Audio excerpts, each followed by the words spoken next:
क्या हुआ नंदिनी, तुम रो क्यों रही हो? वो विशाल। विशाल? क्या हुआ उसे? उसने मुझे छोड़ दिया, ब्रेकअप कर लिया उसने मेरे साथ। क्या?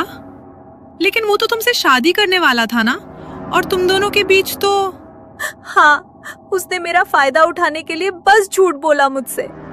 सब लोग ठीक ही कहते थे कि दूर रहो उससे, लेकिन मैंने ही प्यार में अंधे होकर किसी की बात नहीं सुनी और मेरी पूरी जिंदगी बर्बाद कर दी उस लड़के ने। I am pregnant Menaka. क्या बोल रही हो ये? विशाल पूरे कॉलेज में बदनाम था जो उसने नंदिनी के साथ किया। इससे पहले भी वो कई लड़कियों के साथ ऐसा कर चुका था। बाकी सबने तो ये सब बर्दाश्त कर लिया, लेकिन नंदिनी ये सब सह नहीं पाई। घर वालों और समाज से वो नजरें कैसे मिलाएगी, इस डर से वो हार गई और एक रोज उसने अपनी जिंदगी को हमेशा के लिए खत्म कर लिया। मगर विशाल को इस सब से कोई फर्क नहीं पड़ा।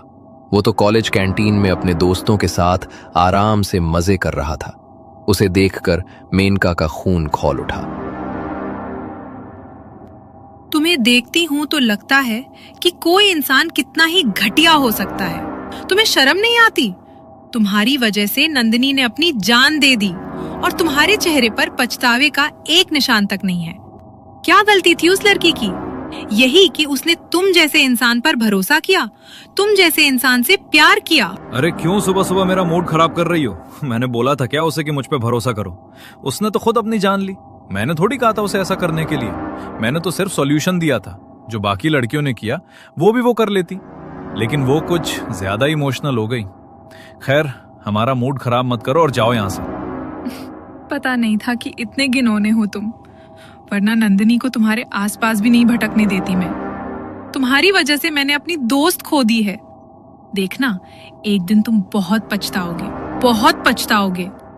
मेनका रोती हुई गुस्से में वहां से चली गई, लेकिन विशाल पर उसकी बातों का कोई असर नहीं हुआ और अगले हफ्ते उसने फिर किसी नई लड़की को अपने जाल में फंसा लिया।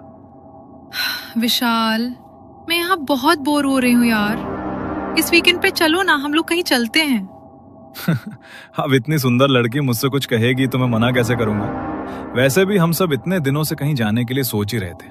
बताओ, कहाँ चलना है तुम्हें? किसी हिल स्टेशन पर चलते हैं ना, वहाँ रात को बॉनफायर करेंगे, बहुत मजा आएगा। ठीक है, तुम जैसा कहो जाने मन। वीकेंड पर वो सब लोग गाड़ी में हिल स्टेशन के लिए निकल गए। विशाल और उसकी नई गर्लफ्रेंड अवनी, साथ में उसके 3 दोस्त मोहित, विकी और अनामिका। अरे मोहित यार, इस बार तू अपनी गर्लफ्रेंड को साथ लेकर क्यों नहीं आया? इस वाली ने भी तुझे छोड़ दिया क्या? हाँ यार, मेरी किस्मत में तो कोई लड़की 1 महीने से ज्यादा लिखी ही नहीं है। जैसे ही 1 महीना बीतता है और बातें थोड़ी आगे बढ़ती हैं, मेरा ब्रेकअप हो जाता है। अब तू टाइम पास के लिए किसी लड़की के साथ रहेगा तो वो तो तुझे छोड़कर जाएगी ही ना। अगर सच्चा प्यार करता तो कोई छोड़कर नहीं जाती तुझे। विशाल अपनी मीठी मीठी बातों से अवनी को अपने जाल में फंसा रहा था। उसने ड्राइव करते हुए अवनी का हाथ अपने हाथों में लिया और उसके हाथ पर उसने किस कर दिया।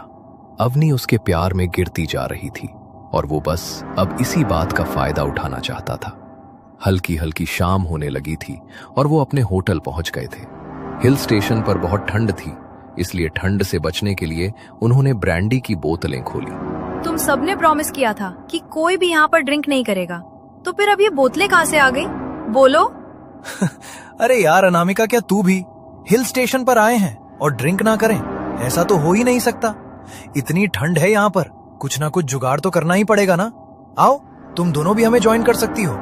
नहीं यार, तुम लोग पियो, अवनी को ये सब पसंद नहीं। चलो अवनी, हम दूसरे रूम में चलते हैं। मैं भी यहाँ से जा रही हूँ।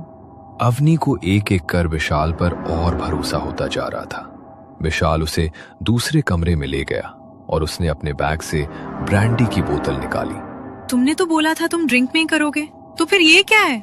ये हम दोनों के लिए है। आज रात मैं तुम्हारे साथ मदहोश होना चाहता हूँ, तुम्हें अपनी बनाना चाहता हूँ। I love you Avni. मुझे हर दिन तुमसे बस और ज्यादा प्यार होता जा रहा है। मैं भी तुमसे बहुत प्यार करती हूँ विशाल। बस इस बात का डर है कि तुम मुझे छोड़कर चले गए तो क्या होगा मेरा। ये सब क्यों सोचती हो तुम? मैं प्रॉमिस करता हूँ तुमसे कि ऐसा कभी नहीं होगा। कभी तुम्हें छोड़कर नहीं जाऊंगा मैं। विशाल ने अपनी बाहें फैलाई और अवनी उसकी बाहों में सिमट गई। और तभी विशाल के चेहरे पर वही शैतानी हंसी छा गई।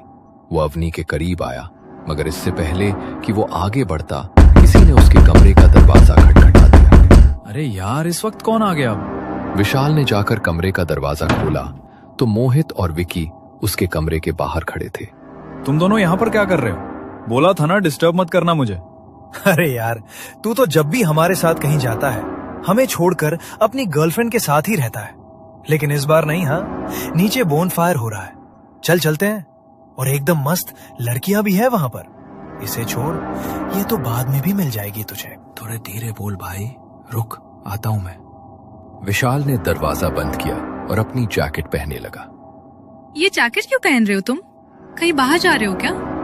हाँ, वो जरा उन दोनों को कुछ काम है तो बस अभी थोड़ी देर में वापस आ जाएंगे। तुम मेरा वेट मत करना, सो जाना। खाम का तुम्हारी नींद खराब होगी। अच्छा ठीक है, ध्यान से जाना। विशाल, मोहित और विकी नीचे बॉनफायर में जाकर बैठ गए। जंगल का एरिया था, इसलिए कुछ लोग वहां पर कैंपिंग के लिए आए थे। सब वहां पर बॉनफायर के किनारे बैठे गेम्स खेल रहे थे, लेकिन विशाल वहां बोर हो रहा था। वो वॉशरूम जाने के लिए उठा, लेकिन उसे होटल में वापस नहीं जाना था, इसलिए वो झाड़ियों में ही चला गया। तभी उसे वहां पर किसी की पायल की आवाज सुनाई दी। उस आवाज से वो एकदम से डर गया। अरे यार, सबने बोला था कि यहाँ पर रात के टाइम भूत प्रेत घूमते हैं। कहीं सच में कोई भूतनी तो नहीं आ गई? विशाल को फिर से वो पायल की आवाज सुनाई दी, लेकिन वो आवाज कुछ दूरी से आ रही थी और उसके साथ साथ पानी बहने की आवाज भी वहां से सुनाई दे रही थी।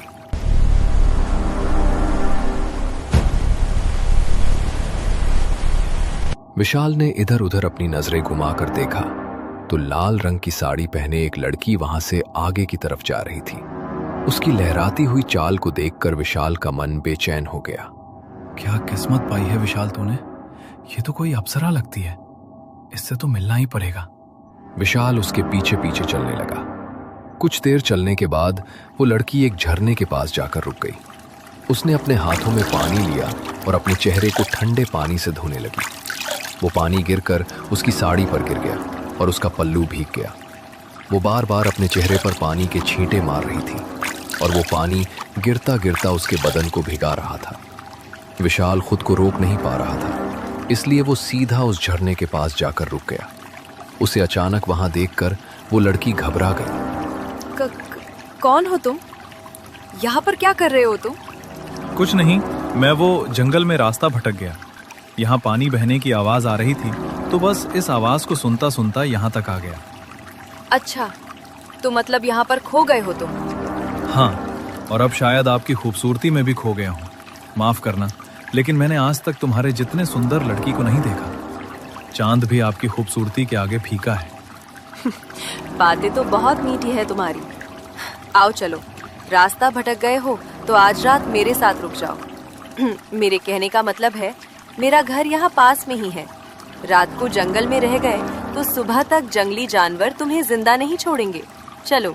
विशाल तो जैसे उसे देखकर अपना काबू ही खो बैठा। उसने उसे एक बार अपने पीछे चलने के लिए कहा और वो उसके पीछे पीछे चल पड़ा। उसकी नजरें उसके बदन पर ही अटक गई थी। कुछ दूरी पर उसका घर था, बिल्कुल छोटा सा और बहुत पुराना। अंदर एक कमरा था जिसमें एक बिस्तर लगा हुआ था। विशाल उस बिस्तर पर बैठ गया। आपको अगर भूख लगी है तो आपके लिए कुछ बना दूं? नहीं, कुछ खाने का तो मन नहीं है, लेकिन मुझे ठंड लग रही है। आप थोड़ी देर मेरे पास बैठ जाओगी तो मुझे कुछ अच्छा लगेगा। आप तो ऐसी बातें कर रहे हो जैसे मेरे आपके पास बैठने से आपको ठंड लगनी बंद हो जाएगी। शायद हाँ। वैसे नाम क्या है आपका? आपकी खूबसूरती में इतना खो गया कि आपका नाम पूछना भी भूल गया। अरुंधति। अरुंधति नाम है मेरा। और तुम्हारा? विशाल। अरुंधति विशाल की तरफ देखकर हल्के से मुस्कुराई। एक प्याले में वो उसके लिए मदिरा लेकर आई। पहले उसने उस प्याले से मदिरा पी और वो टपकती उसके शरीर से जा टकराई। विशाल उसे एक टक देखता ही जा रहा था। वो चाहकर भी उससे अपनी नजरें नहीं हटा पा रहा था।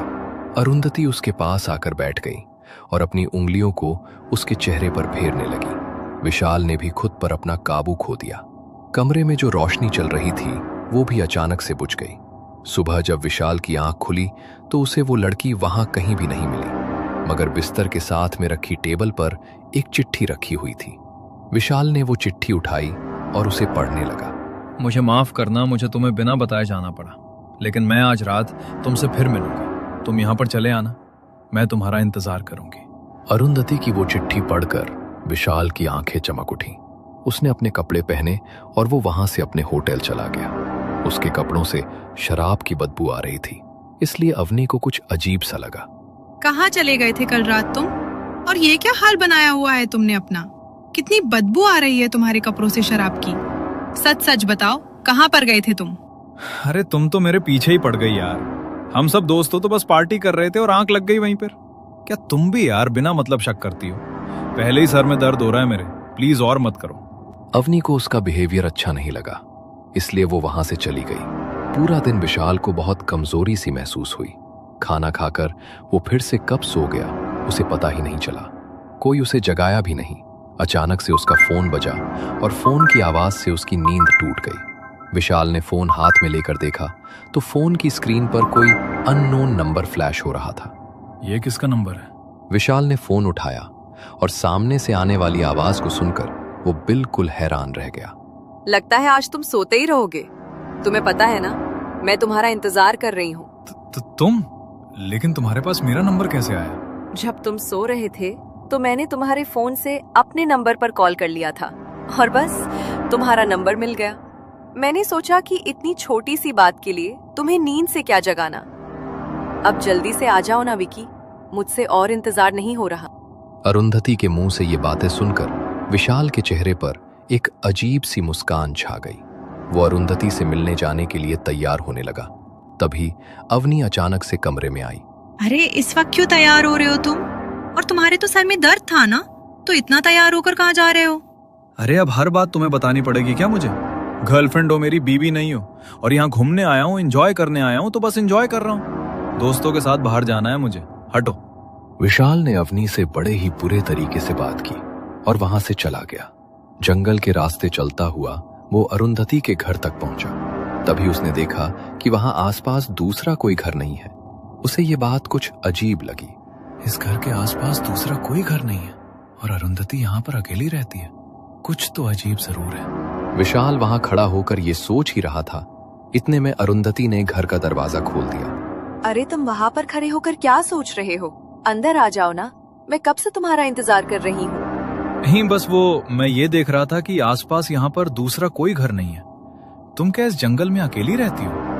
हाँ, एकांत में ही मुझे अच्छा लगता है। लोगों की भीड़ मुझे पसंद नहीं। लेकिन तुम चाहो तो हमेशा के लिए मेरे साथ रह सकते हो और मैं तुम्हें यहाँ से जाने नहीं दूंगी। तुम्हारे पास से वैसे भी कौन जाना चाहेगा?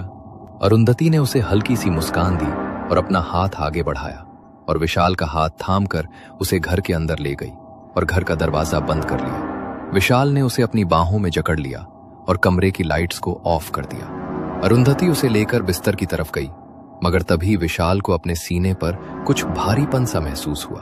वो जोर जोर से खांसने लगा।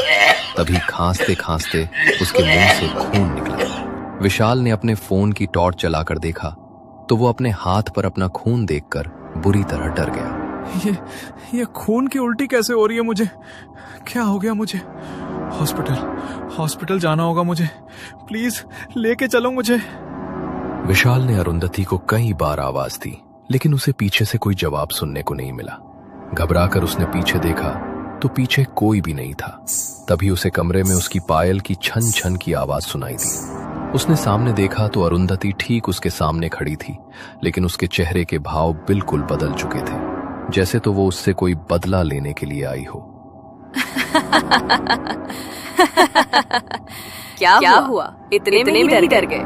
अपनी जिंदगी बहुत प्यारी है तुम्हें, लेकिन तुमने भी तो कितनी लड़कियों की जिंदगी खराब की है और उसमें से एक तो तुम्हारी वजह से अपनी जान भी दे चुकी है। क्या? कौन हो तुम? ये सब क्या बोल रही हो? तुम अच्छी तरह जानते हो कि मैं क्या बोल रही हूँ और तुम्हें बताया तो सही में कि मैं कौन हूँ। जिस तरह तुम अपनी वासना की भूख को मिटाने के लिए लड़कियों को शिकार बनाते हो, वैसे ही मैं भी अपनी भूख मिटाने के लिए तुम जैसे लड़कों को शिकार बनाती हूँ। फर्क इतना है कि तुम जिंदा हो।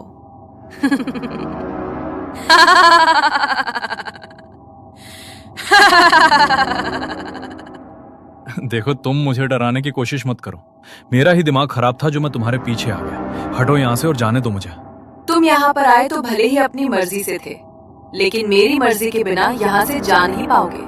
कहा था मैंने कि मैं तुम्हें अब यहाँ से कहीं नहीं जाने दूंगी। लगता है तुमने मेरी बात ध्यान से सुनी नहीं। पागल हो गई हो तुम? दिमाग खराब हो गया तुम्हारा? हटो मेरे सामने से। विशाल ने उसे धक्का दिया, मगर वहां से जाने के लिए वो जैसे ही उठा तो उसके पैरों ने काम करना बंद कर दिया और वो वहीं जमीन पर गिर पड़ा। ये क्या हो गया मेरे पैरों को? क्या किया है तुमने मेरे साथ? मैं चल क्यों नहीं पा रहा? तुम्हारी लाचारी देखकर बहुत अच्छा लग रहा है मुझे। मगर अभी तो तुम और भी लाचार होगे जब मैं तुम्हें मारूंगी और तुम खुद को बचा भी नहीं पाओगे। क्या? देखो, मैं तुम्हारे सामने हाथ जोड़ता हूँ, प्लीज जाने दो मुझे। आज तक मैंने जिसके साथ जो भी किया उसके लिए माफी मांगता हूँ। फिर कभी ऐसा नहीं करूंगा। बस एक बार माफ कर दो मुझे। अरुंधति उसकी तरफ देखकर जोर जोर से हंसने लगी और उसके शरीर की हड्डियां खुद ब खुद मुड़ने लगी।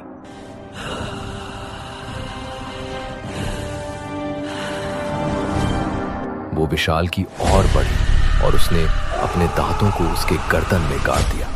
दर्द के मारे विशाल बुरी तरह तड़पा, जोर से चीखा, मगर उसकी चीखें सुनने के लिए वहां पर कोई नहीं था। उसका खून पूरे फर्श पर फैल गया और कुछ देर तड़प तड़प कर चिल्लाने के बाद वो हमेशा के लिए बिल्कुल शांत हो गया। अरुंधति भी वहां से उठी और उसकी ओर मुस्कुराकर देखती हुई घर का दरवाजा खोलकर फिर से जंगल के भीतर कहीं चली गई, शायद अपना अगला शिकार ढूंढने और बहुत सी लड़कियों को ऐसे भेड़ियों से बचाने।